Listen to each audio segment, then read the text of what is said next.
Bueno, pues vamos a comenzar. Muy buenas tardes, vamos a empezar. ¿Qué vamos a ver el día de hoy? Hoy vamos a continuar con el estudio de las funciones diferenciables. Antes de seguir con el estudio de las funciones diferenciables, vamos a ver un resultado importante sobre las transformaciones lineales.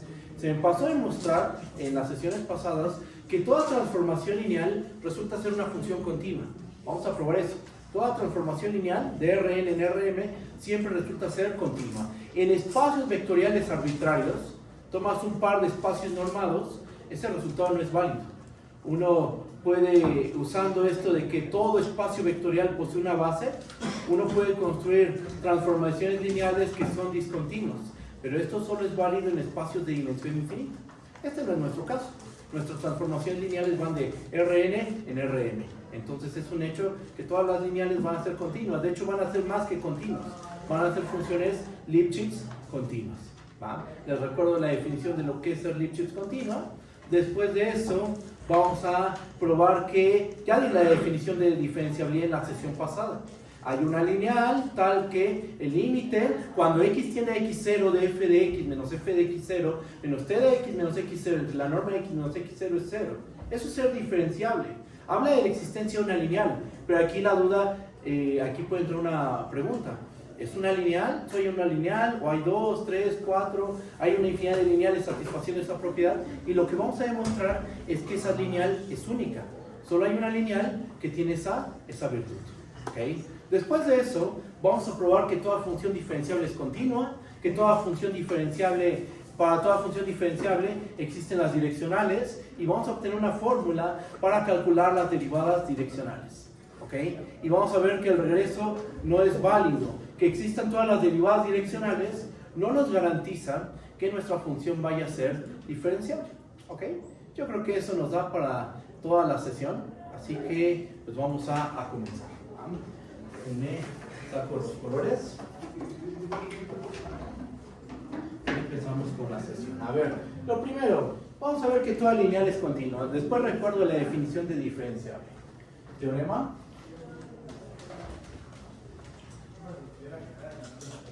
Si t es una función de Rn en Rm lineal, entonces t es no solo continua, es Lipschitz continua.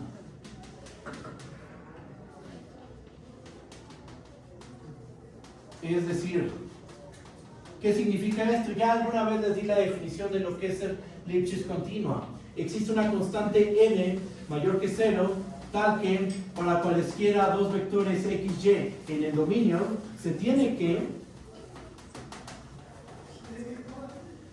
la norma de t de y menos t de x, esto va a ser menor o igual a m por la norma de y menos x. Ajá. Eso es ser Lipschitz continua. Y esto es algo más fuerte que solo ser continua, o incluso es algo más fuerte que ser uniformemente continua. Las funciones Lipschitz continua están en lo más top, lo más alto. Es una condición muy, muy fuerte. Hay funciones continuas que no son uniformemente continuas.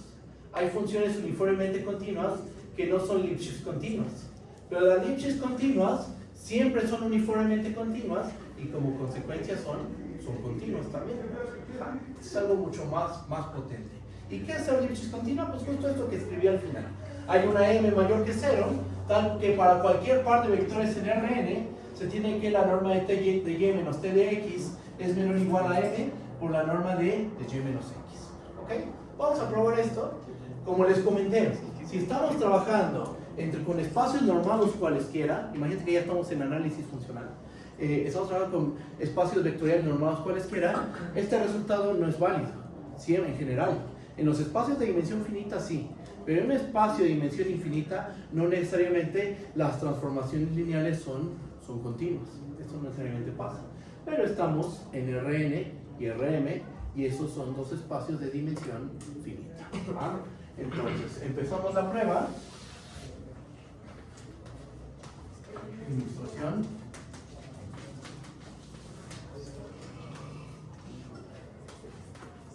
sea x igual a x1, xn, un vector en Rn. Y vamos a notar lo siguiente. Notemos que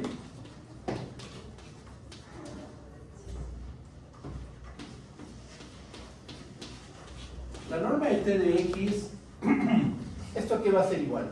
Esta norma la podemos poner en términos de los vectores canónicos. Bueno, t de x lo podemos poner en términos de los vectores canónicos. Ajá, ¿cómo le hacemos? Esto va a ser igual a la norma de la suma desde k igual a 1 hasta n de xy. Bueno, vamos a hacerlo paso a pasito. Bueno, esto, la t, evaluarla, y al vector x lo expreso como una combinación lineal formada por los elementos de la base canónica. ¿Cuál es la base canónica? E1, E2, E3 hasta En. Recuerden, ¿quién es EI? Es el vector donde todos sus componentes son 0, salvo la yésima componente. La yésima componente vale 1. Entonces, esta norma la podemos ver como la norma de la suma desde i igual a 1 hasta n de xy por ei.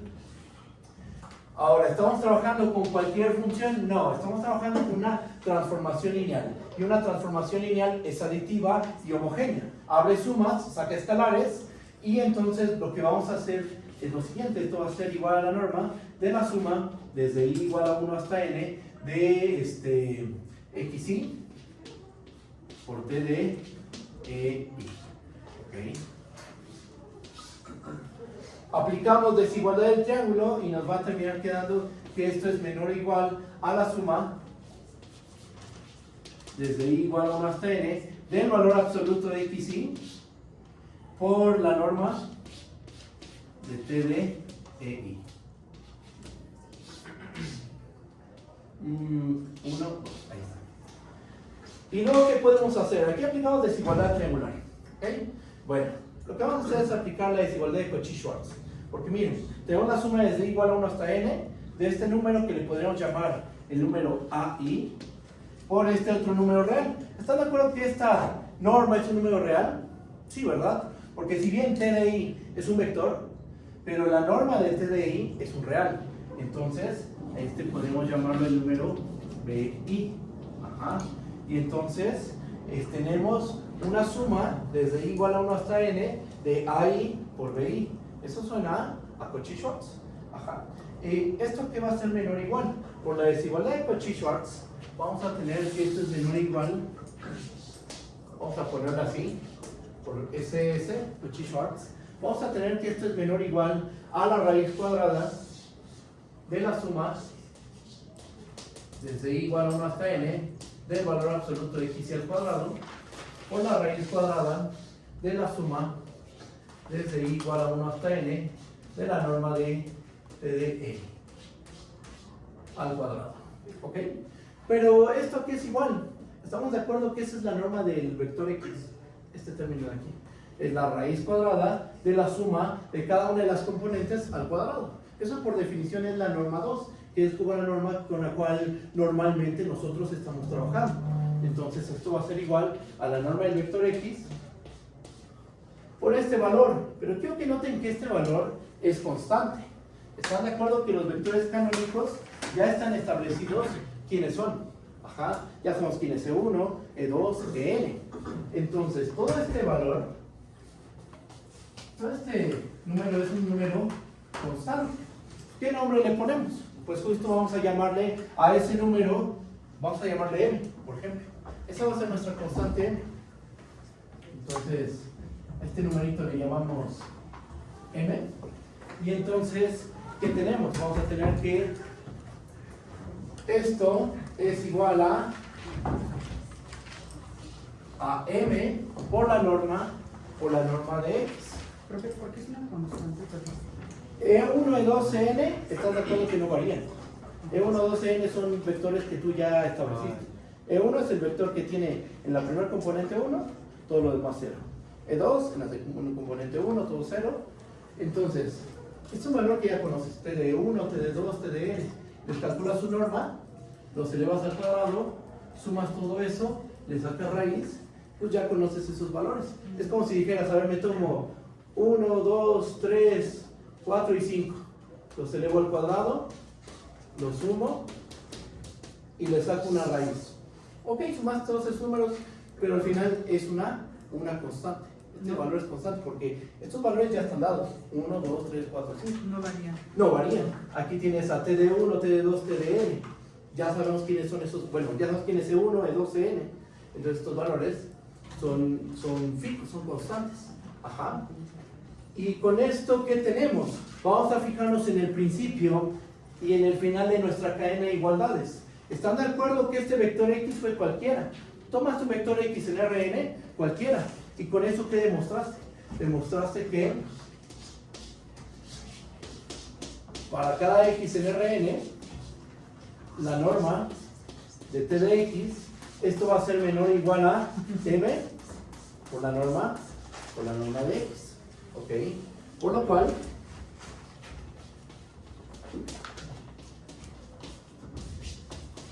para cualesquiera X y en Rn, se tiene lo siguiente. La norma de T de X menos T de Y va a ser menor o igual a M por la norma de X menos Y. Y a lo mejor alguien me puede decir, no, pero aquí ya estás poniendo la T de X menos T de Y. Y lo que llegamos es que T de X es menor o igual a M por la norma de X. Sí, pero recuerda que la T no es cualquier función. La T es una transformación lineal. Ajá. Entonces, para justificar esta parte, podríamos aquí agregar otra igualdad. Recuerda que T de X menos T de Y es igual a T de X menos Y. ¿Esto es la norma? Esto es la norma de T de X menos Y. La norma de T de X menos Y, sí sabemos que es menor o igual a M por la norma de X menos Y. Y ya con esto tenemos que nuestra función T, ¿qué es? Esto implica que T es Lipschitz continua. ¿Ok? Y listo. Y acaba la prueba. Todas las funciones Lipschitz continua siempre son uniformemente continuas. Ajá. En algún momento probé eso, no recuerdo en qué sesión, pero aún así, por si acaso, aquí lo dejo como un ejercicio. Es una prueba muy sencilla, ¿eh? Ejercicio. Si f es una función dominio A, subconjunto de Rn en Rm, Lipschitz continua, entonces f es uniformemente continua en A. ¿Ok? Y por lo tanto es continua, ¿estás de acuerdo? O sea, si tu función es Lipschitz continua y pruebas que es uniformemente continua, inmediatamente la función es continua. Porque algo que sí estoy seguro que probamos es que todas las uniformemente continuas son funciones continuas. Eso sí lo probamos, estoy seguro. Aquí todavía tengo duda. Pero es una prueba muy sencilla. ¿Cómo tienes que tomar? Das la epsilon mayor que 0, aquí como un kit. Si epsilon es mayor que 0, toma delta de epsilon igual a epsilon entre m, donde m es la constante de Lipschitz. ¿Cuál es la constante de Lipschitz? La constante de Lipschitz es esta. A esta se le conoce como la constante de Lipschitz.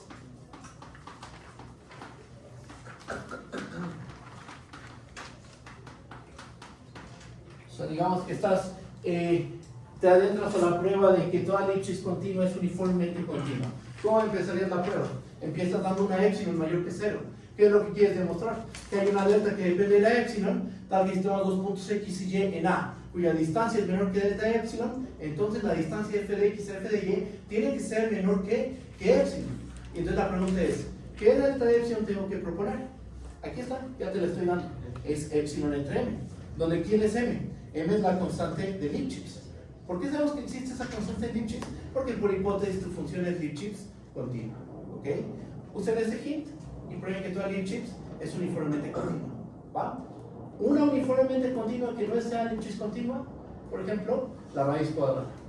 La función raíz cuadrada en el 0,1, por ejemplo, es una función que es uniformemente continua, pero no es Lipschitz continua. ¿Okay? Después les platico de esa función. Y sí les voy a platicar, es un hecho, porque hay un teorema que vamos a ver que involucra derivadas parciales y la condición de Lipschitz. Ajá. Después vamos a platicar de la interpretación geométrica de la Lipschitz. Según yo ya hice esa interpretación, pero bueno, la voy a recordar. Y bueno, en algún momento vamos a recordar esto de las Lipschitz continuas. ¡Pam! ¿Cómo ven esta prueba? ¿Sí está bien o hay alguna duda? Te escucho. Lo de la x cuadrada es porque no es lineal. O sea, ¿La cual, perdón? la que acaba de decir. ¿La raíz cuadrada? ¿Por qué no es lineal? No es tanto por eso, es porque geométricamente, ¿qué le pasa a las pendientes? Piensa en una secante de la raíz cuadrada que pase por el cero. O sea, por ejemplo, vamos a hacer un dibujo. Aquí, un dibujito. Vamos a pensar en estas secantes. Y cada vez vas acercándote más a cero. ¿Qué les va pasando a las pendientes? Se van haciendo infinitos. Quiero que veas que la condición de Lipschitz, escribí la condición de Lipschitz aquí para una lineal, pero la condición de Lipschitz vale para cualquier, o sea, tú puedes decir, no solo para las lineales aplica la condición de Lipschitz continua, o sea, hay otras funciones que son Lipschitz continuas que no son lineales, pero este término pasa en el otro lado. Tienes norma de t de y menos t de x entre norma de y menos x.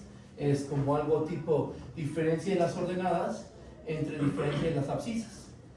Intuitivamente, las funciones Lipschitz continuas de RNR son las funciones que tienen pendientes de secantes acotadas. Están acotadas por esta constante m.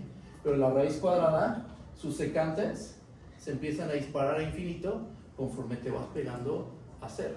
Esa sería la idea intuitiva. ¿Y se puede formalizar? Claro que sí, se puede formalizar esta idea para demostrar que la función raíz cuadrada no es una función Lipschitz continua. Y m puede ser cualquier constante. Es una constante m, digamos. Aquí tú vas a tener por hipótesis que f es Lipschitz continua. Hay una constante m, ¿cuál? No lo sabemos, hay una constante m, tal que norma f de y menos f de x es menor o igual a m por la norma de y menos x para todos los vectores xy de tu dominio. ¿Cuál es esa constante m? Pues no la conocemos porque la f es una función cualquiera que cumple la condición de Lipschitz. Entonces no es única. La constante m, no es única. Puede haber varias constantes de Lipschitz, efectivamente. O sea, si por ejemplo m es una constante de Lipschitz, se puede mostrar que m más 1, m más 2, cualquier número más grande que esa m, que ya sabes que es constante de Lipschitz, también va a funcionar como constante de Lipschitz. Menor. Menor, quién sabe, a lo mejor y sí en algunos casos, en otros no. De hecho, hay una norma que se define en términos de esta constante m. Tomas la más pequeña de las m's que hace que se satisfaga la condición de Lipschitz. Y esa es una norma. Ajá. Pero bueno, eso ya es de otro curso, es un curso de análisis matemático. Ajá. Que pueden ver ese tipo de cosas. Aquí nada más estamos trabajando con la definición de ser Lipschitz continua. ¿Sí está bien? ¿Alguna duda? Te escucho. Yo, estos primeros pasos no entendí. Primero, ¿por qué lo expresamos así como en la suma? Y luego, ¿cómo sacamos el x en valor absoluto? Mira, primero, ¿qué componentes tiene el vector x? Tiene componentes x1, x2, xn. ¿Esos valores son vectores o reales? Vector. No, esos son reales. Porque, sí, o sea, sí, el sí. vector es x. Y sus componentes son x1, Sí. x2, xn. Esos son reales. Ahora, por conveniencia, a x lo expresamos de esta manera. ¿Estás de acuerdo con esta expresión de que x se puede ver de esta manera o hay dudas? No, el y era que en el yésimo término era 1, ¿verdad? Exactamente. Entonces es descomponer este vector de esta manera, mira. x1 por 1, puros ceros. Más x2 por 0,1 y puros ceros. Y así nos seguimos. Hasta xn por 0,0,1. A este vector se puede expresar de esta manera. Una manera más compacta es escribirlo así. Abrimos sumas, sacamos escalares. Pero después aplicamos desigualdad del triángulo. La norma de x más y es menor o igual a la norma de x más la norma de y. Se generaliza para n sumandos. Aquí lo aplicamos. Pero una pregunta, ¿cómo salen los escalares de la norma? Ah, sí, con valor absoluto. Salen con valor absoluto. La norma de un vector, de un escalar a por un vector x, esto es igual al valor absoluto de a por la norma del vector x. Por eso es que aquí sale con un valor absoluto. Desigual el triángulo y que la norma saque escalares en valor absoluto. Eso es lo que se ocupó aquí. Ok, ¿Eso ven? Sí. gracias. ¿Alguna otra duda? ¿Cómo vamos? ¿No? Bien te escucho, Roberto. Aquí en esta, entonces, cuando tenemos una Lipschitz continua, lo que estamos diciendo es que la podemos como encapsular en una recta, en la pendiente de una recta, la función. Exacto, las secantes de estas funciones están acotadas. Por lo tanto, si podemos hacer eso, pues podemos bajarle a lo mejor un poquito más y por lo tanto podemos encontrar una recta para la cual podría ser tangente de la función, ¿no? Por eso si es Lipschitz continua también tiene derivada o algo así. Casi, las Lipschitz se acercan a la derivabilidad, pero no siempre lo van a hacer. Hay funciones que son Lipschitz continuas sin ser derivables. Hay de ese tipo de funciones. Porque habla de la existencia, de que las secantes están acotadas, más no que exista la pendiente de la tangente. Porque una cosa es que existan las secantes. Por ejemplo, tomas una función discontinua, ¿tiene rectas secantes? Pues sí, en todos los puntos va a tener, tomas dos puntos del dominio y siempre te puedes construir la secante. Pero eso quiere decir que exista la tangente, no necesariamente. Entonces es más fuerte derivabilidad que Lipschitz continua. Casi, también hay derivables que no son Lipschitz continua. Ahí están relacionadas, eso sí, hay una relación, pero no, pues no es que una implique a la otra. Ok, y ya por último, aquí demostramos que era para una x, pero al momento de que lo pasamos para x menos y es otro vector. Exactamente. Entonces nada más como que lo vemos como diferencia de otros dos vectores. Exactamente, es correcto, exacto. Nosotros probamos aquí que para cualquier vector se cumple esta desigualdad. Este es un vector, y a este vector le podemos aplicar lo que se probó arriba, al vector x menos y. Y ya nada más lo que hicimos es usar la linealidad de t para verlo de esta manera. ¿Vale? No, de que ya tenemos esto. Todas las lineales son Lipschitz continua, por lo tanto son continuas. Se puede probar que toda función Lipschitz continua es uniformemente continua. Aquí les di el quinto. ¿Qué más? ¿Qué más vamos a ver? Vamos a ver un límite que involucra las lineales. Voy a borrar aquí. Y que nos va a servir para demostrar la unicidad de la lineal en la definición de diferenciabilidad. Por nuestra parte del pizarrón. Y vamos a enunciar el teorema. Se hace una función de Rn en Rm lineal tal que el límite cuando h tiende a 0 de t de h entre la norma de h, esto es igual a el 0. ¿Ese 0 de dónde es? ¿De R, de Rn o de Rm? Ese 0 es un 0 de Rm, porque t de h ¿dónde está? T de h está en Rm, ¿estamos de acuerdo? La norma de h es un real, eso es un hecho, pero al final este es un límite vectorial, entonces este es el 0 de Rm. ¿Qué es lo que vamos a demostrar? Vamos a demostrar que si tu lineal tiene esta virtud de que este límite vale 0, entonces la función t debe ser la transformación constante 0. ¿Ok? Debe ser la transformación constante 0. Con este resultado, vamos a probar de una manera muy simple que la lineal que aparece en la definición de diferenciabilidad es única. Solo hay una única lineal, tal que el límite cuando x tiene x0 de f de x menos f de x0 menos t de x menos x0 entre la norma de x menos x0 es 0. Ajá. Y bueno, pues vamos a probar este resultado. Su prueba no es complicada, es un poco truculenta, eso sí, pero no es una prueba difícil. Ahí va, demostración. Profe, entonces es que nada más es que le envía el 0 todos los vectores. Exactamente, la transformación 0 es la que va de Rn en Rm, y como tú dijiste, a cada vector x lo vamos a mandar al vector 0 de Rm. Eso es lo que hace la transformación 0. Va, ahora sí, vamos a comenzar con la prueba. ¿Cómo le vamos a hacer? Ay, se rompió esto. Vamos a ver primero que en los vectores canónicos la transformación vale 0. Y con eso vamos a concluir.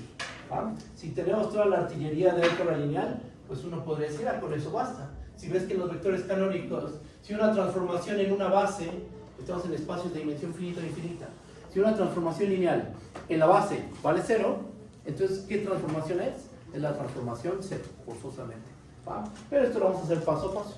¿Va? Demostración. Tomemos una epsilon mayor que 0 arbitraria. Ahorita van a ver por qué. Sea epsilon mayor que 0. Va. Ahora, por hipótesis, ¿qué podemos asegurar? Por hipótesis,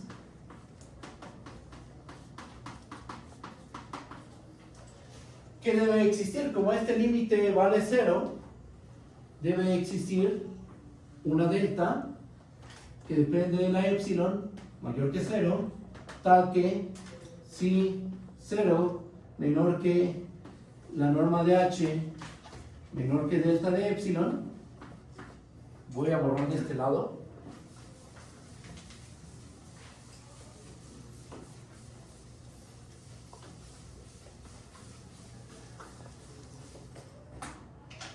Sí, o sea, ahorita eso de la epsilon mayor que 0 como que está un poquito oscuro, porque uno dice, pues tú quieres probar que esta transformación es la transformación 0. Uno podría pensar, pues simplemente hay que evaluar y ahí busco una manera de demostrar que para todo x en Rn t de x es 0. Tomamos la epsilon mayor que 0 y ahorita van a ver cómo eso va a permitirnos mostrar que t es la transformación 0, ¿va? Tomamos esta epsilon mayor que 0 y usamos la hipótesis de que este límite vale el 0 de Rm. ¿Qué podemos asegurar? Que hay una delta, tal que si tomo una h cuya norma es mayor a 0 y menor a delta de epsilon, ¿qué va a ocurrir?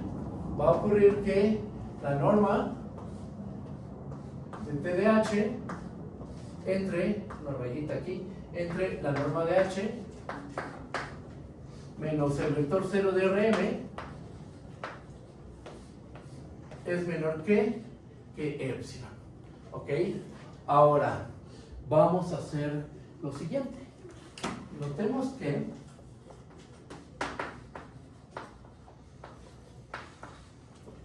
vamos a hacer este truquito. Bueno, vamos a simplificar esta expresión. Notemos que la norma de t de h entre la norma de h menos el vector 0 de Rm, ¿estos están de acuerdo que es igual a la norma de t de h entre la norma de h? Sí, estamos de acuerdo, ¿no? Con eso. Ahora, bueno, y ya relacionando esto que hicimos aquí con esta expresión de esta distancia, podemos decir lo siguiente. Borro aquí.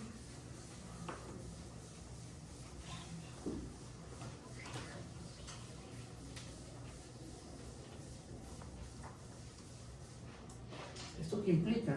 Esto vamos a tomarlo así. Por lo cual, si 0 es menor a la norma de h menor que delta de epsilon, entonces vamos a tener que la norma de t de h va a ser menor, bueno, entre la norma de h va a ser menor que epsilon. O dicho de otra forma, pasen esta norma de h del otro lado de la desigualdad, va a pasar multiplicando. Y lo que nos va a quedar es que la norma de t de h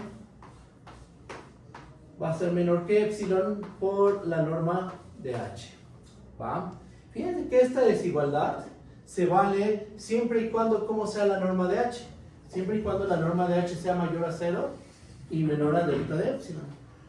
Vamos a mostrar que se vale esta desigualdad para los vectores canónicos.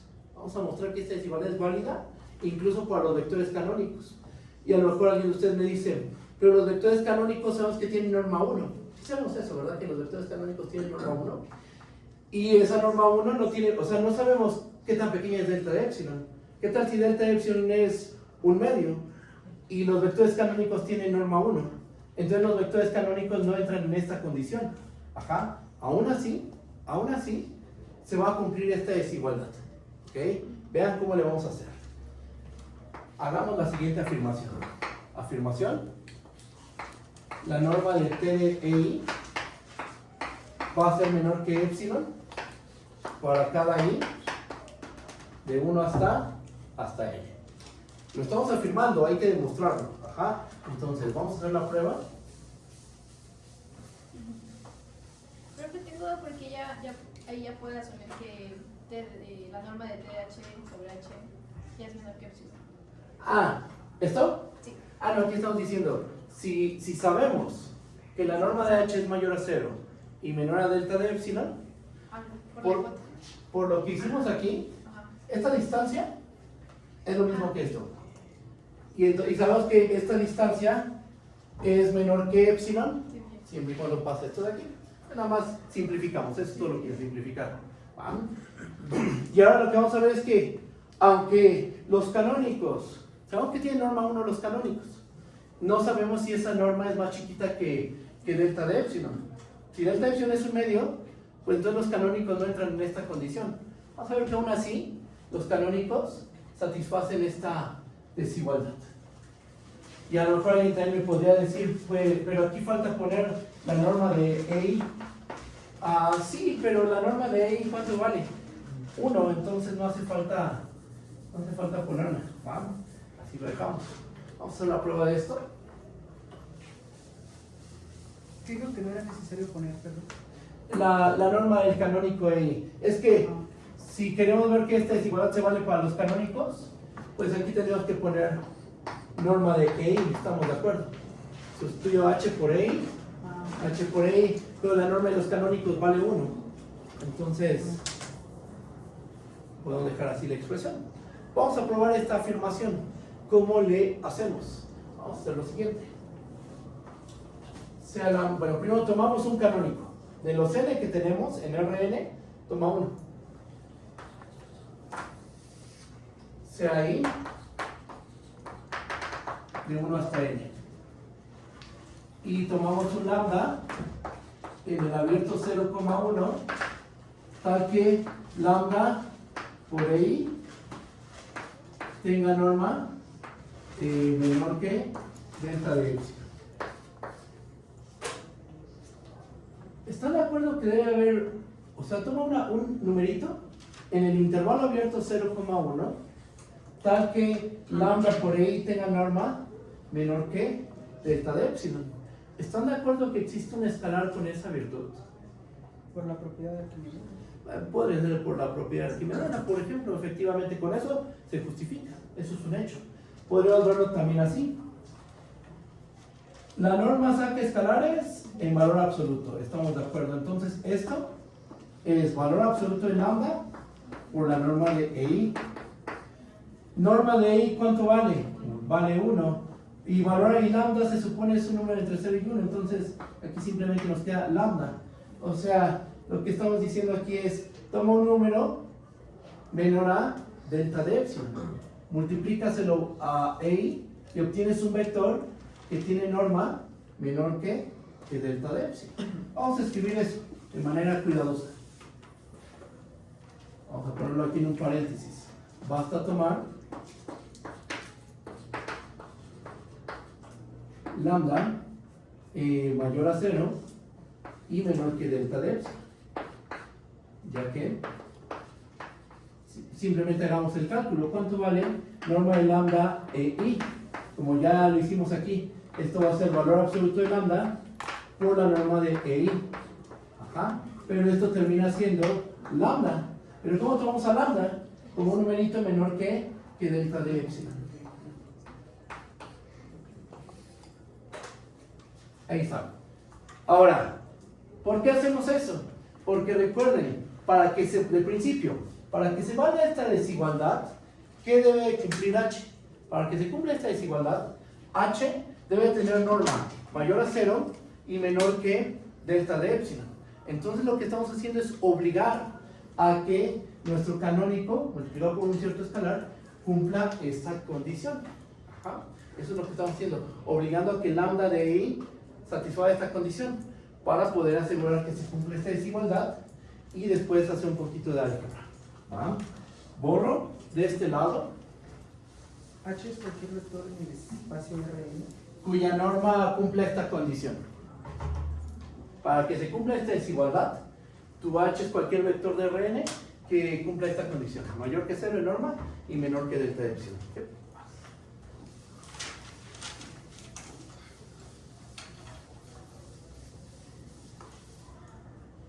Y entonces tomamos un numerito en el abierto 0,1 y cumple esta condición. Nota que 0 es menor a la norma de lambda EI menor que delta de epsilon. Y entonces, ¿qué sabemos? Sabemos que la norma de T de lambda EI va a ser menor a epsilon por la norma de lambda de EI. Ajá. ¿Por qué sabemos que se va a cumplir esta desigualdad? Porque ya este número, este vector, tiene la virtud de que norma es mayor a 0, menor que delta de epsilon. ¿Qué pasa cuando tienes un número, un vector h, que tiene norma mayor a 0 y menor a delta de epsilon? Satisface esta desigualdad. Entonces, pues en particular este va a satisfacer esta desigualdad. Ahora nota lo siguiente. Nota que norma de T de lambda de EI, ¿esto aquí es igual? ¿Están de acuerdo que esto es igual a lambda por la norma de T de EI? Sí, porque la T al ser lineal saca escalares. Luego de ese escalar sale la norma en valor absoluto. Pero como lambda es un número mayor que 0, entonces podemos quitarle el valor absoluto. Y quiero que notes también que lambda de EI, pues lo mismo, el escalar sale la norma en valor absoluto, pero como ya sabemos que lambda es positivo, lo podemos dejar como lambda por la norma de EI, pero esto es simplemente lambda. Entonces, sustituyendo en estrella, ¿qué es estrella? Estrella es esta desigualdad. ¿Qué nos va a terminar quedando? Sustituimos y norma de T de lambda de EI es lambda por la norma de T de EI. Y epsilon por la norma de lambda de EI, ¿qué es? Epsilon por lambda. Cancelamos las lambdas y nos queda que la norma de T de EI es menor que epsilon, que es lo que queríamos verificar. ¿Okay? Demostramos. ¿Están de acuerdo que, y aparte el canónico fue cualquier canónico? Aquí dijimos, tomemos un índice de 1 hasta n. Es lo mismo decir, tómate cualquier canónico. Toma o el canónico E1, L2, L3 o L. Toma cualquier canónico. ¿Y qué mostramos? Que efectivamente la norma de T de EI es menor que epsilon. ¿Qué es lo que se afirmó aquí? ¿Vamos? ¿Cómo ven eso? ¿Sí está bien? ¿O hay alguna duda? No, porque aquí es la norma, después nota que la norma de T de lambda I es igual a la norma, sale la lambda por como escalar, ¿no? Y luego, ¿por qué se va en el siguiente renglón? ¿Por qué se va la T? Ah, no, este es un paso. O sea, desarrollamos este término y nos quedó esto. Ajá. Y aparte desarrollamos este término Ah, ya. y nos quedó este valor. No es que sea una cadenita de igualdad. O sea, por un lado la norma de T de lambda de EI es esto. Por otro lado, la norma de lambda de EI es esto de aquí. Ah, ya. Y después sustituimos este valor y nos termina quedando esto. Cancelamos la lambda y ya nos termina quedando esto. Ahora, quiero que noten lo siguiente. La epsilon, ¿cómo la tomamos? Arbitraria. Fue cualquier número positivo. ¿Qué demostramos? Que sin importar quién sea epsilon, la norma de T de E1 es menor que epsilon. La norma de T de E2 es menor que epsilon. La norma de T de EN es menor que epsilon. Ajá. La epsilon fue arbitraria. Recordatorio de cálculo 1. Aquí lo pongo en este cachito porque es algo muy cortito. Si es un número real tal que para cada epsilon mayor que 0 el valor absoluto de A es menor que epsilon, entonces ¿quién es ese número? 0. 0, exactamente.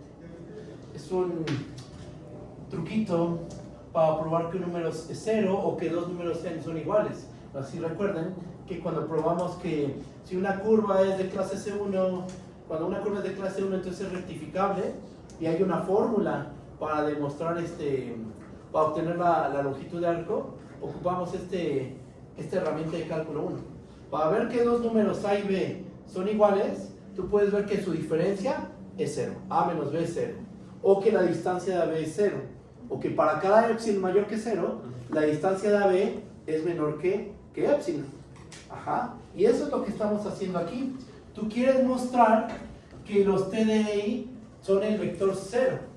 Eso es lo mismo que ver que la norma de T de EI es 0 para cada I igual a 1 hasta n. ¿Cómo puedes ver que ese número norma de T de EI es 0? Viendo que para cada epsilon mayor que 0, esta norma es menor que epsilon. Y eso es lo que hicimos. La epsilon fue arbitraria. Fue cualquier número positivo. ¿Dónde está mi epsilon? Ya la borré, ¿verdad? Tomamos una epsilon mayor que 0 arbitraria y demostramos que estas normas son menores que epsilon para cada I de 1 hasta n. Entonces, con esto que hemos demostrado, voy a borrar.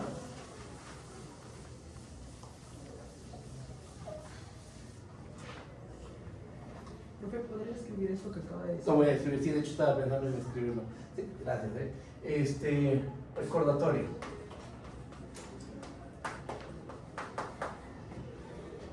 ¿Qué en esencia es esto? De aquí. Es esta parte. A ver, dame un segundo. ¿Qué más tendría que escribir?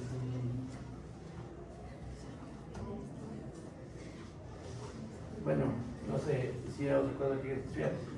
Es esto básicamente lo que estamos ocupando aquí, porque, mira, la epsilon fue arbitraria. Aquí no, déjame estructurar esto. A lo que me refería es que viendo que la norma de lo que le hace la transformación a cada canónico, pues te va a dar que es 0, 0, 0, 0. Entonces, tú por ser lineal, al momento de que te fijes en las componentes del vector al que lo está mandando a RN, pues te va a dar 0, 0, 0, 0 y eso es el vector 0. Y eso a partir de demostrar que la norma de cada componente, bueno, de lo que le hace la transformación en cada componente, es 0, era lo que quería decir. Eso ahorita lo escribo, eso sí lo voy a escribir ahorita. Y no te preocupes, eso ahorita lo voy a escribir. Más bien, ahorita lo que vamos a concluir es que cada uno de estos cuates es el vector 0. Después ya vamos a ver que en verdad tenemos la transformación 0. ¿Qué es lo que decías, verdad? Que tenemos la transformación 0. Es la conclusión a la que queremos llegar. Sí, exactamente. Entonces, miren, ¿qué demostramos? Tomamos una epsilon arbitraria y demostramos que la norma de T de I es menor que epsilon para cada I igual a 1 hasta n. Por este recordatorio, como la epsilon fue arbitraria, lo pongo aquí, como epsilon fue un número mayor que 0, arbitrario, ¿qué podemos concluir? Que para cada I de 1 hasta n, la norma de T de EI es igual a 0. Pero, ¿cuándo la norma de un vector es 0? Esto es sí, solo sí, el vector es el vector 0. Entonces tenemos que para cada I de 1 hasta n, T de EI es igual al vector 0. Este es el 0 de R. ¿Y este 0 cuál es? Este es el 0 de Rn. Porque nuestra transformación iba de Rn en Rn. ¿Ok? Entonces tenemos que para cada I igual a 1 hasta n, T de I es igual al 0 de Rn. Última afirmación. Ya con esto acabamos. Para cada x en Rn, T de x es igual a el 0 de Rm. O sea, t es la transformación 0. Eso es básicamente lo que dice la afirmación. ¿Cómo probamos esto? Pues tomemos un vector de Rn. ¿Qué forma tiene? x1 hasta x0. Y vamos a anotar lo siguiente. Notemos que t de x, ¿esto qué es igual?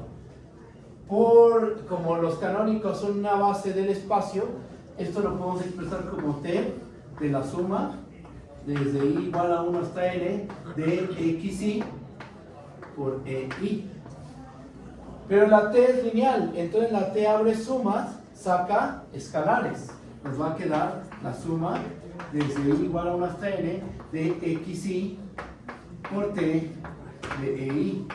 Pero ¿qué demostramos? ¿Cuánto vale t de e1? El 0 de Rm. ¿Cuánto vale t de e2? El 0 de Rm. T de 3, t de 4, t de en. Todos estos son los vectores 0. Esto lo podemos escribir entonces como la suma desde i igual a 1 hasta n de xi por el vector 0 de Rm. Esa es una suma de puros ceros. Eso es lo que tenemos, es una suma de puros ceros. Entonces esto es el 0 de Rn. Y listo. Tomaste un vector en Rn cualquiera y demostraste que t de x es el 0 de Rn. ¿Okay? Ya entonces con esto queda demostrado que t es la transformación 0.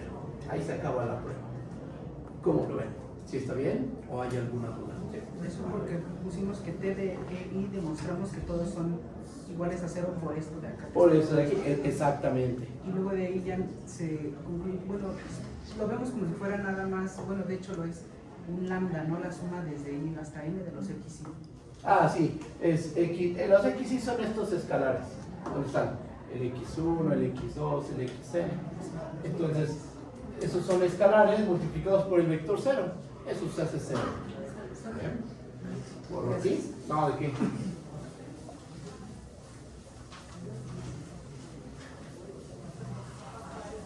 Y bueno, pues ya con esto tenemos que cuando tú tienes una transformación lineal de Rn en Rm, tal que el límite cuando h tiende a 0, de t de x, cuando de t de h, entre la norma de h, y eso se va a 0, entonces esa transformación lineal tiene que ser la transformación 0. Teniendo en cuenta eso, vamos a probar la unicidad de la lineal en la definición de diferenciabilidad. Primero, voy a recordar la definición de lo que es ser diferenciable. Para la definición, sea f una función de dominio A, subconjunto de Rn en R. Y x0, punto interior de A. Decimos que f es diferenciable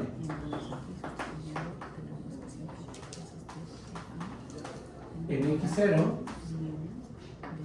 si existe una t de Rn en Rn en R, digo lineal, tal que el límite cuando x tiende a x0 de f de x menos f de x0 menos t de x menos x0 entre la norma de x menos x0, esto se va a 0. Ahí está la definición de función diferenciable. Tienes una función, recuerden que estamos trabajando primero con funciones de Rn en R. Después ya vamos a generalizar la definición de diferenciabilidad a funciones de Rn en Rm. ¿Okay? Ahorita estamos con de Rn en R. Después generalizamos. Tomamos una función de un dominio A, subconjunto de Rn en R. x0 un punto interior de R. Eso quiere decir que hay toda una bolita centrada en x0 que se queda contenida en tu dominio. ¿Ok? Decimos que f es diferenciable en x0 si ¿qué pasa? Si existe una lineal que aproxima muy bien a la función f. ¿En qué sentido? En el sentido de que el límite cuando x tiene x0 de f de x menos f de x0 menos t de x menos x0 entre la norma de x menos x0, esto se va a 0. Aun cuando el denominador se hace 0, porque uno podría pensar, el denominador se hace 0. Entonces esto se podría indeterminar. Aún así, esta lineal aproxima tan bien que la rapidez con la que el numerador se hace 0 es mayor que la rapidez con la que el denominador se va a 0. Porque sí están de acuerdo, ¿no? Que el denominador se va a 0. Cuando x tiene x0, x menos x0, ¿qué le va a pasar? Se hace el vector 0. De tomo normal, se va al real 0. Aún así, aunque el denominador también se va a 0, esta lineal aproxima tan bien que la rapidez con la que esta diferencia se hace 0 es mayor que la del denominador. Y por lo tanto el cociente se termina yendo al real 0. ¿Va? Ya interpretamos geométricamente, en la sesión pasada vimos la interpretación geométrica de esto, y ahorita lo que vamos a probar es que aquí dice que existe una lineal, pero uno podría pensar, ¿y qué tal si hay 2 o 3 lineales? ¿O qué tal si hay una infinidad de lineales que satisfacen esta condición? La respuesta es que no, solo hay una lineal que tiene esta propiedad. Si tu función es diferenciable en el punto x0, la lineal es única. Eso es lo que vamos a probar. ¿Va? No hace falta ponerle aquí en la definición existe una única. ¿Por qué? Porque se puede demostrar la unicidad de esta lineal. ¿Ok? Entonces, ya recordé la definición de diferenciabilidad, lo que sigue es probar la unicidad. Borro esta parte del pizarrón.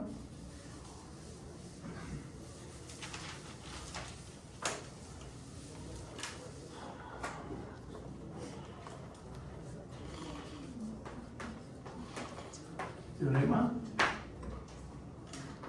Vamos a tomarnos una función dominio A, su conjunto de Rn en R, diferenciable en x0. Entonces, la lineal que mejor aproxima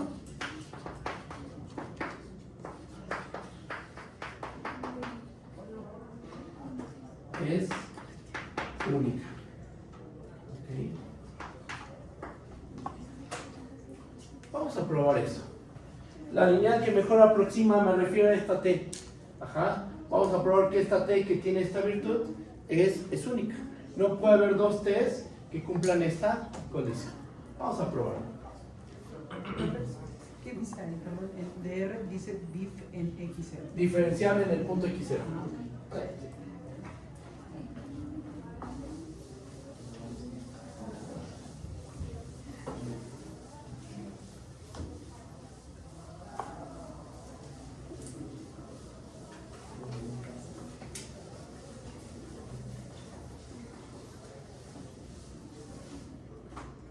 Vamos a hacer la prueba.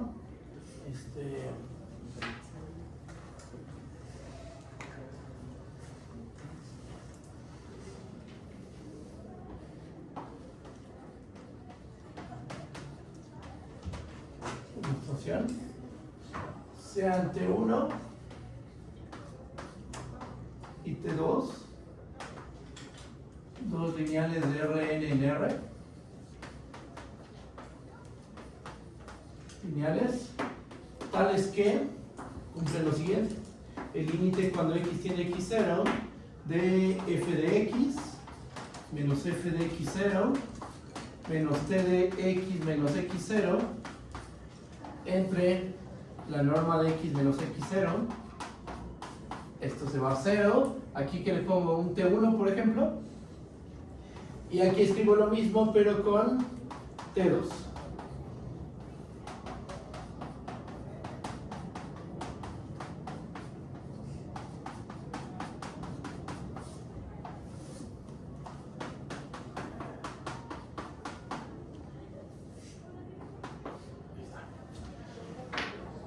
Estoy suponiendo que hay dos lineales que cumplen la definición de diferenciabilidad.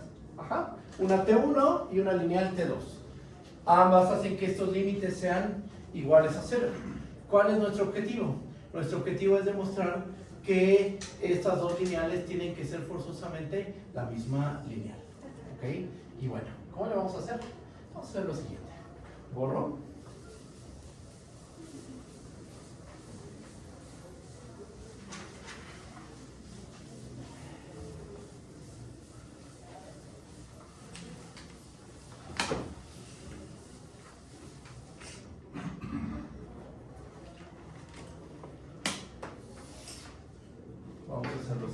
notemos que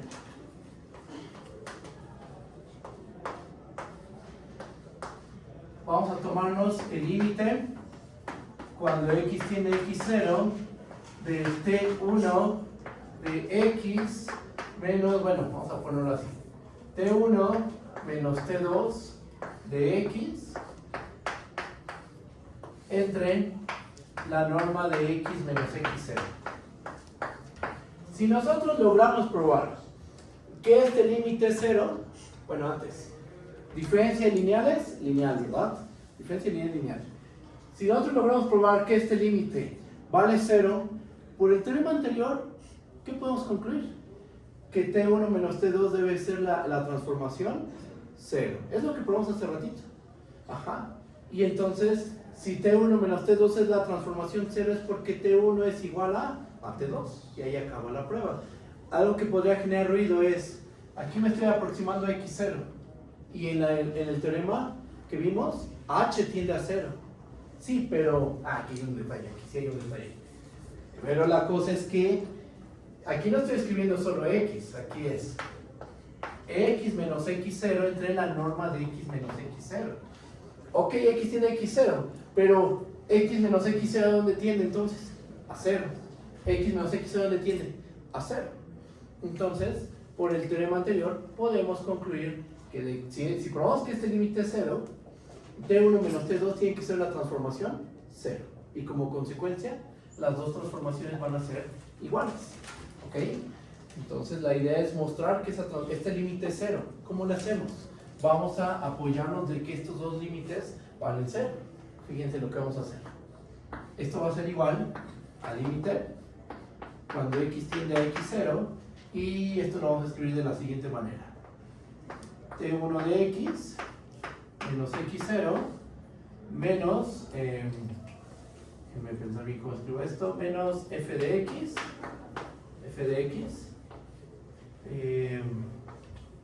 más f de x0, y pues si estoy agregando estos términos los tengo que restar también. ¿Estamos de acuerdo? Porque en esta expresión aparece f de x menos f de x y más f de x0, entonces vamos a restarlos.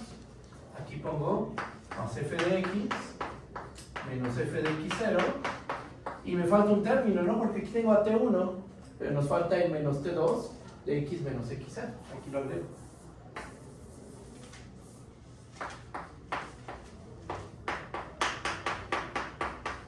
Y borro esto.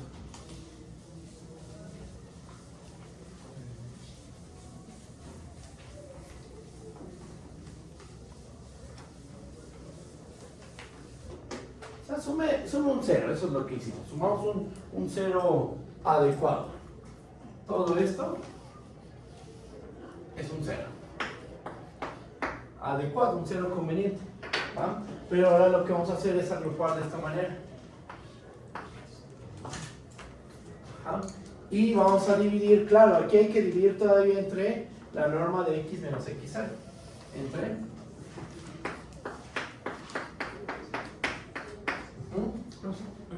Vale. Perdón, pero tiene 3 términos en x0.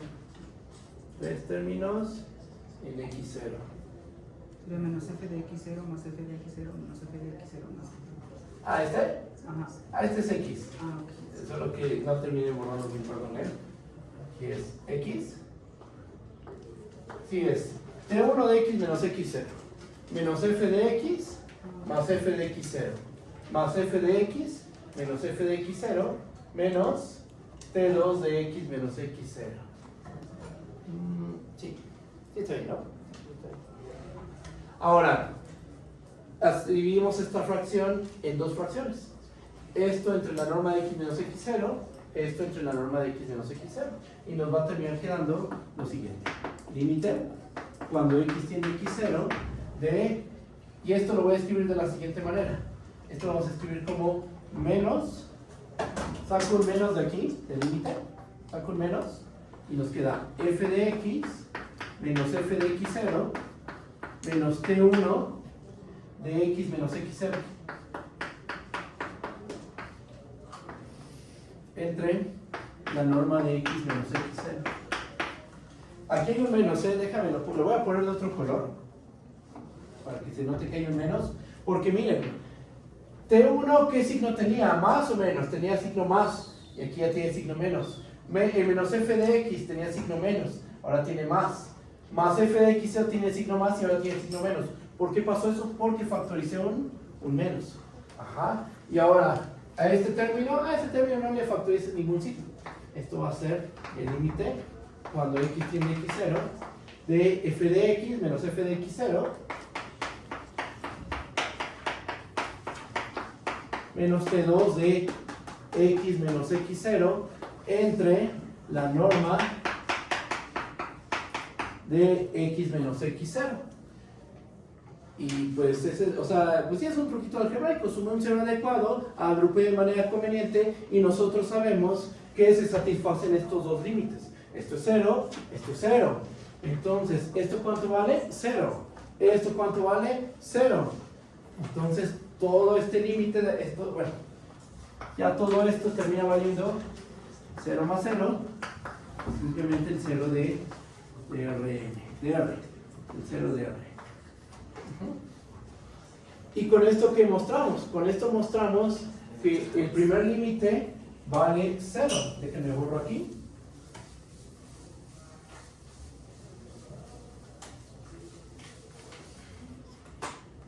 Entonces tenemos que, porque todos son puras igualdades, ¿no? Este límite es igual a este límite, igual a este límite, igual a 0. Entonces, tenemos que nuestro primer límite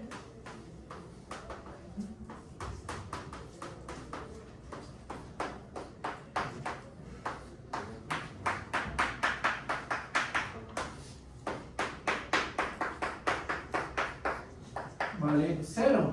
Pero por el teorema anterior, ¿qué podemos decir de T1 menos T2? T1 menos T2 tiene que ser la transformación 0. Pero si T1 menos T2 es la transformación 0, es porque esas dos transformaciones son iguales. Y listo. Ahí acaba la prueba. ¿Por qué esto se hacía 0? ¿Vale? ¿Por qué aquí? Esto se hace 0 porque mira, este límite es este de aquí. Y por igual sabes que vale 0. T1 y T2 tienen esta virtud. Satisfacen la definición de diferenciabilidad. Entonces justo obligamos a partir de esto que salga estos límites. ¿Cómo obligamos a que salgan esos límites? Pues sumando unos ceritos aquí, un 0 adecuado. Gracias. No, ¿de qué? Y ahí acaba la prueba. Si una función es diferenciable en un punto x0, la lineal que mejor aproxima a la función es única. No va a haber dos lineales, no va a haber tres lineales, cuatro, no. Hay una única transformación lineal que aproxima muy bien a la función f cerca del punto x0. Porque esta aproximación es solo en un puntito, no es que la lineal aproxima la función en todo el dominio.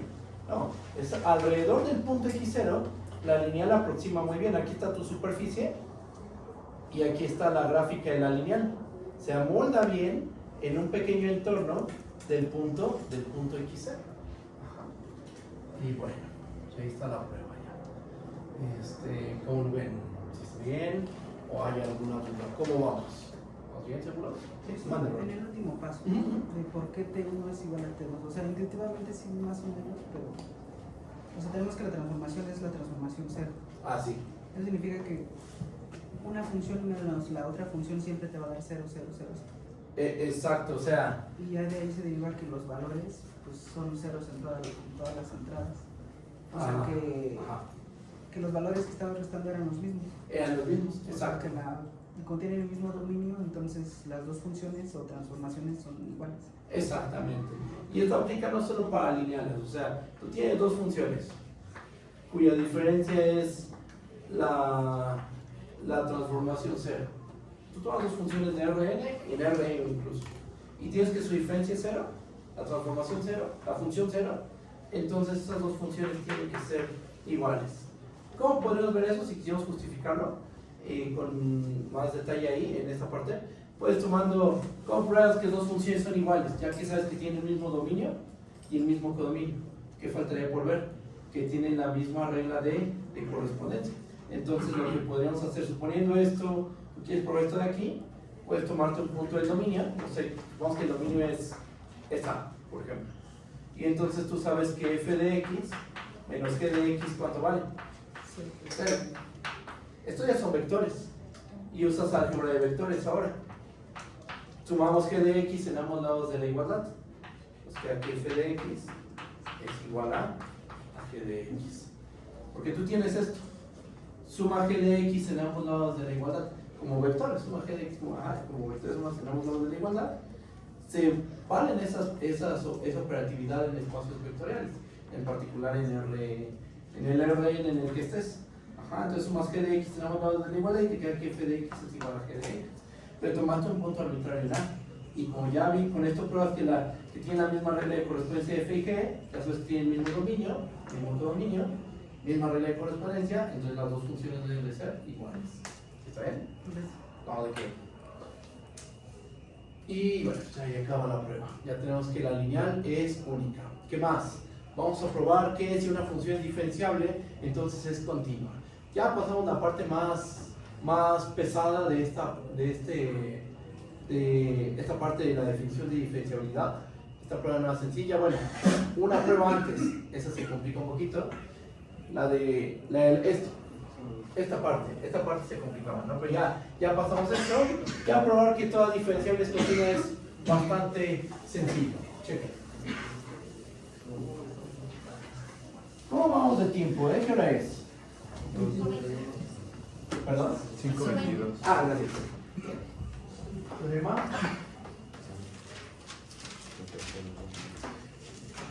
Sea f, una función dominio A, subconjunto de Rn en R. Y x0, un punto interior de A.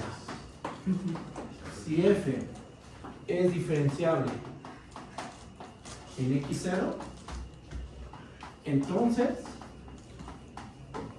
tenemos que f es continua en el vector x0. Demostración, o sea, al igual que con las funciones de RNR, para las funciones de RNR, si eres derivable, eres continua. Aquí es, si eres diferenciable, eres continua, en este contexto. ¿Va? Vamos a hacer la prueba de este resultado. Demostración. Notemos que cheque. El límite cuando x tiene x0 de f de x menos f de x0. Esto lo quisiera ver, nos gustaría ver esta diferencia. ¿Cuál es nuestro objetivo? Ver que esta diferencia vale 0. Este límite vale 0. Porque si vemos que este límite vale 0, están de acuerdo que eso es equivalente a ver que el límite cuando x tiene x0 de f de x es igual a f de x0. Si nosotros probamos que esto es 0, entonces habremos probado que este límite vale f de x0. Y por lo tanto la f es continua en el punto x0. ¿Ok? Bueno, entonces nuestro objetivo es ver que esta diferencia vale 0. Pero vamos a hacerle álgebra, vamos a hacer algunos truquitos algebraicos. Nota lo siguiente: el límite cuando x tiene x0 de f de x menos f de x0, esto va a ser igual a el límite cuando x tiene x0. A lo mejor me va a caber aquí, así que lo empiezo a escribir de este lado. O sea, queremos llegar a eso porque esa es la definición de continuidad, ¿no? Exacto, queremos llegar a que este límite vale 0. Y si este límite vale 0, eso es lo mismo a decir que este límite vale f de x0. Y por lo tanto la función es continua en el punto x0.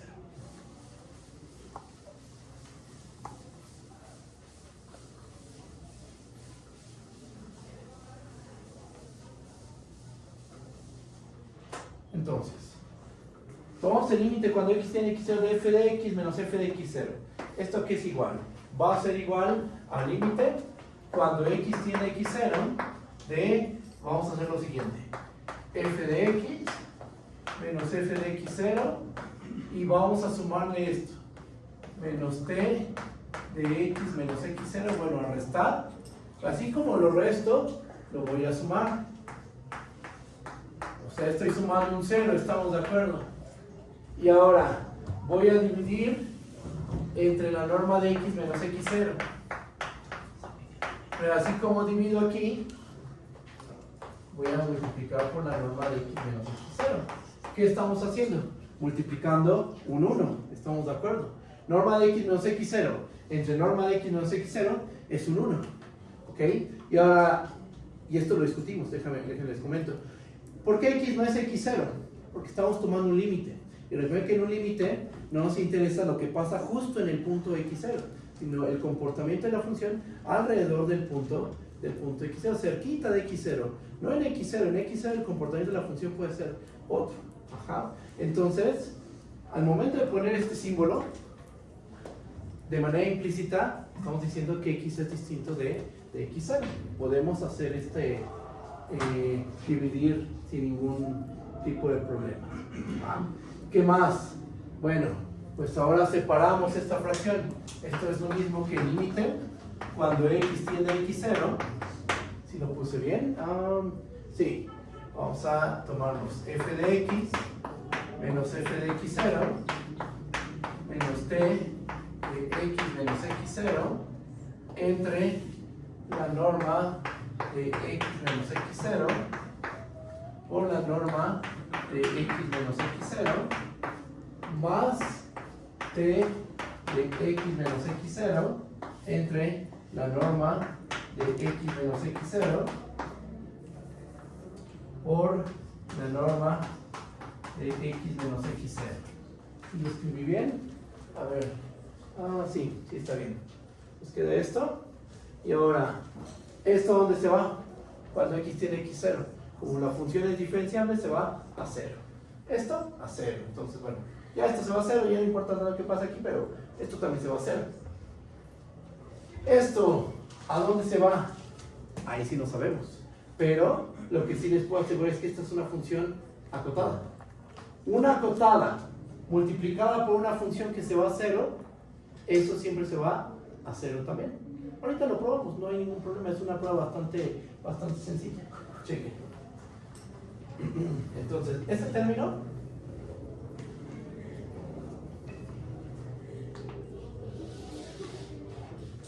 es un hecho que cuando x tiene x0 se va a 0.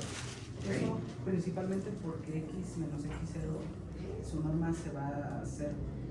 Sí, por lo que acabamos de ver, ¿no? Sobre todo, esta su norma se va a 0, pero sobre todo porque f es diferenciable. Porque al ser f diferenciable, esta es la lineal que mejor aproxima a la función, ¿no? Por hipótesis. Esta es la lineal que mejor aproxima a la f. Entonces, ¿qué dice la definición de diferenciabilidad? Que el límite cuando x tiene x0 de f de x menos f de x0 menos t de x menos x0 entre la norma de x menos x0, este cociente ¿a dónde se va? A 0. Es lo que dice la definición de diferenciabilidad. Esta norma también se va a 0. Producto de dos funciones que se van a 0, pues su producto se va a 0. La cosa está en justificar por qué este límite se va a 0 también. Ahorita lo vamos a justificar. Entonces tenemos dos términos a considerar, este y este otro. Y aquí nada más escribimos, nota que el límite cuando x tiene x0 de lo que está de color naranja, ya no lo escribo de nuevo, lo que está de naranja ¿dónde se va? A 0. ¿Por qué? Ya que f es diferenciable. Diferenciable en x0 y la norma de x menos x0 tiende a 0 cuando el vector x tiende a x0. Esa es una. Ahora, ¿por qué lo que está de rosita se va a 0? Miren, voy a borrar esto y vamos a justificar por qué cuando x tiene x0, lo que está de color rosa también tiende a 0. Fíjate, nota que punto 1, punto 2, lo que está de rosita, vamos a ver, nota que la norma de t de x menos x0 entre la norma de x menos x0. Esto es menor o igual a, como t es Lipschitz continua,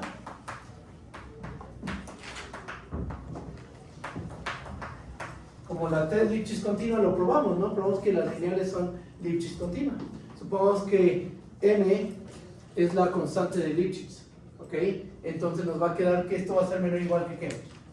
Que la m, la constante de Lipschitz, por la norma de x menos x0, entre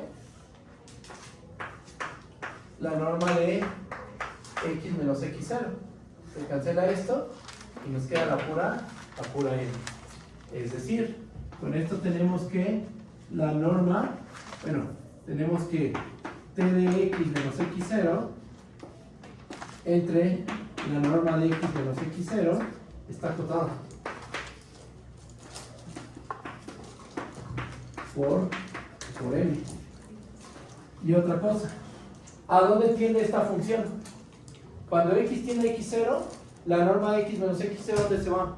Se va a 0.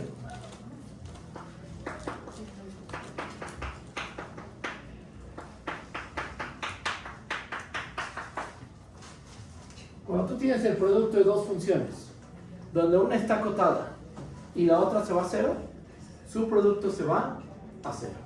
¿Ok? Vamos a justificarlo aquí.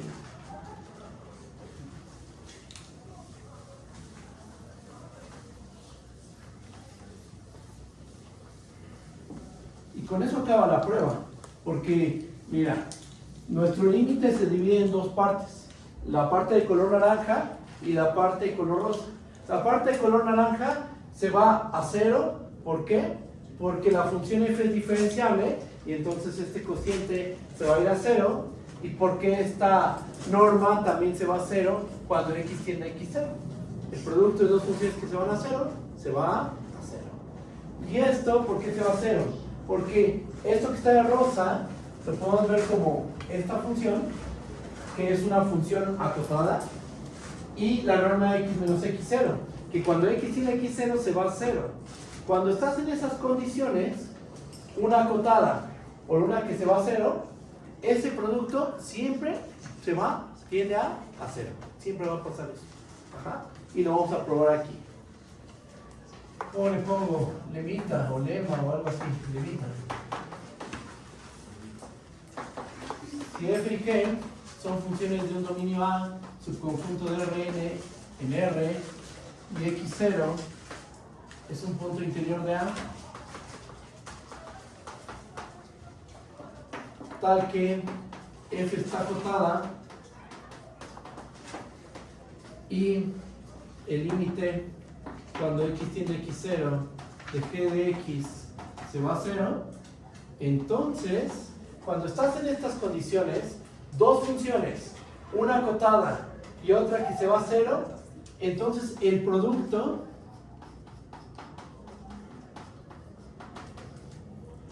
se va a 0. Siempre va a pasar eso. Ajá. Tienes una función que se ve como el producto de dos funciones, donde una de las funciones es una función acotada. En este caso, con la notación que estamos introduciendo, la f es la acotada. Y tienes una función y la otra función que cumple. Su límite vale 0 cuando x tiende a x0. Entonces, el producto de estas dos funciones que va a cumplir, su producto se tiene que ir a 0. Este resultado lo vimos en cálculo 1. Ese yo lo probé, de hecho. Yo probé este resultado en cálculo 1. Vamos a generalizarlo a funciones de Rn en R. Va la prueba. Lo hago. Vale. Esa función es Lipschitz continua porque la f era diferenciable. No, la t es Lipschitz continua por ser lineal. Acuérdate que probamos al principio en la asociación, sí. vimos que todas las lineales son Lipschitz continuas. ¿Por qué le puso la norma de t? ¿Aquí la norma? Ajá. Para mostrar que esta es una función acotada. Ah, O sea, acuérdate que una función es acotada, perdón, aquí es valor absoluto, ¿verdad? Porque estamos trabajando con funciones de Rn en R. Aquí es valor absoluto, perdón, Perdón, aquí es valor absoluto. Aquí sí queda así. Y lo que estamos mostrando es que los valores de esta función, en valor absoluto, quedan por debajo de la m. Entonces, lo que mostramos aquí es que esta función es una función acotada. ¿Por quién está acotada? Por este valor m. ¿Okay? Y ahora lo que vamos a ver es que, estando en esas condiciones, podemos concluir que el producto va a ser 0. Vamos a hacer la prueba de esto. Una prueba cortita. Tomamos una epsilon mayor que 0. Por hipótesis, existe una delta que depende de la epsilon. No, perdón. Lo borro aquí. La f está acotada, ¿verdad? Entonces, vamos a tomarnos sea m mayor que 0, tal que para todo x en a, el valor absoluto de f de x es menor o igual a m. Sabemos que la f está acotada, entonces existe una m mayor que 0 tal que para todo x en a, valor absoluto de f de x es menor o igual a m. Eso lo sabemos justo por esta condición. Ahora, tomemos la epsilon mayor que 0. Usando nuestra hipótesis, sabemos que existe una delta que depende de la epsilon mayor que 0, tal que si 0 es menor a la norma de x menos x0 menor que delta de epsilon, ¿están de acuerdo que puedo hacer la distancia de g de x a 0 tan pequeña como yo quiera? Por ejemplo, la podemos hacer menor que, por conveniencia vamos a hacerla menor que epsilon entre m. ¿Ok? Y ahora vamos a hacer lo siguiente. Borro aquí.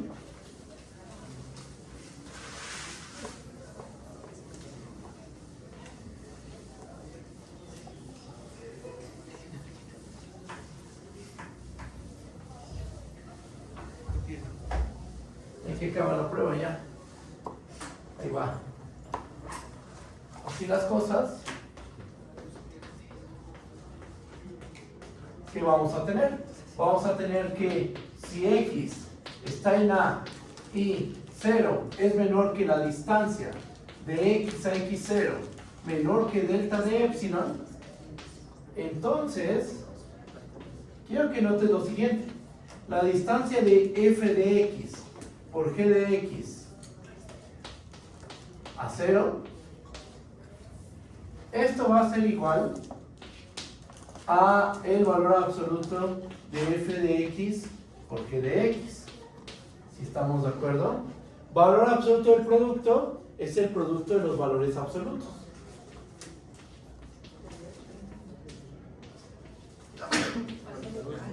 La f está acotada ¿por quién? Por m. Entonces aquí podemos poner que esto es menor o igual a m por el valor absoluto de g de x. Y el valor absoluto de g de x está acotado por epsilon entre m. ¿Por qué? Porque, fíjate dónde tomamos a x. Tomamos un punto del dominio cuya distancia x es mayor a 0 y menor que delta de epsilon. Sabemos que cuando tomamos un punto en el dominio cuya distancia es mayor a 0 y menor que delta de epsilon, ¿cómo es el valor absoluto de g de x? Menor a epsilon entre m. ¿Por qué sabemos eso? Porque por hipótesis nuestra función g tiene límite 0 cuando x tiende a x0. Entonces, aquí podemos acotar de esta manera. Esto es menor a m por epsilon entre m. Se cancelan estas m y nos termina quedando epsilon. Y entonces, ¿con esto qué probaste? Con esto demostraste que si x está en a y la distancia de x a x0 es mayor a 0 y menor a delta de epsilon, ¿qué pasa con la distancia de f de x por g de x a 0? Va a ser menor que epsilon. O sea, con este argumento probaste que si x está en a y 0 es menor a la distancia de x a x0 menor a delta de epsilon, entonces la distancia de f de x a g de x, bueno, la distancia de f de x por g de x a 0 va a ser menor que epsilon. La epsilon fue arbitraria, estamos de acuerdo. Tomamos una epsilon mayor que 0 arbitraria y terminamos demostrando que hay una delta que depende de la epsilon, tal que si tenemos un punto en A, cuya distancia x es mayor a 100 menor a delta epsilon, esto se hace chiquito. O sea, lo que hemos demostrado con esto es que el límite, cuando x tiene x0, de f de x por g de x vale 0. Y eso es lo que estamos ocupando aquí, porque tienes que la función t de x menos x0 entre norma de x menos x0 es una función acotada. Y tienes que el límite cuando x tiene x0 de la norma de x menos x0 se va a 0.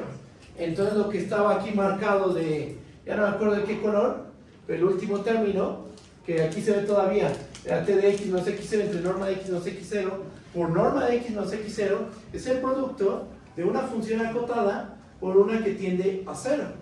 Según este resultado, ¿qué podemos concluir con eso?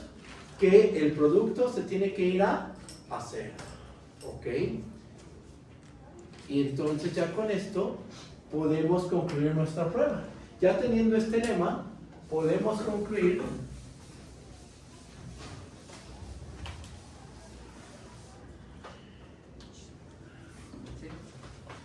este lema. Concluimos que el límite cuando x tiende a x0 de t de x menos x0 entre la norma de x menos x0 por la norma de x menos x0, esto se va a 0. Y entonces, ¿qué puede? O sea, todo lo que tenemos aquí escrito, ¿qué era? F de x menos f de x0 menos t de x menos x0 entre la norma de x menos x0 multiplicado por norma de x menos x0 más este término. Ambos sumandos se van a 0 cuando x tiende a x0. Y todos esos sumandos se quedan igual. Era igual a el límite cuando x tiende a x0 de f de x menos f de x0. Entonces, la conclusión es que esta diferencia, ¿a dónde se va? Esta diferencia se va a 0. Pero si esta diferencia se va a 0, entonces f de x tiende a f de x0. Lo cual se traduce en que la función f es continua en el punto x0. Y ahí acaba la prueba. ¿Cómo lo ven? ¿Está bien? Voy a te escucho. Aquí no entendí. Entonces el valor absoluto de f de x por g de x, luego separamos los valores absolutos y luego por qué menor o igual que m por el valor. Porque la f por hipótesis está acotada. Aquí lo dijimos. Sí. Hay una m tal que para todo x valor absoluto de f de x es menor o igual a m. ¿Pero por qué por el valor absoluto de f de x? Por propiedades de reales, porque mira, tú tienes que valor absoluto de f de x es menor o igual a m. Multiplica por valor absoluto de g de x en ambos lados de la desigualdad. La desigualdad se preserva.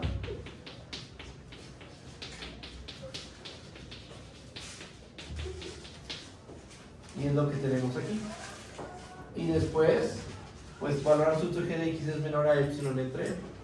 Entonces aquí nos queda la m por epsilon entre m. Se cancelan las m y nos queda la pura epsilon. Y pasa lo mismo ahí. Exacto, la misma idea de aquí. Para que se esté equilibrado, pones la m también en el otro. Exactamente. Exacto. Gracias.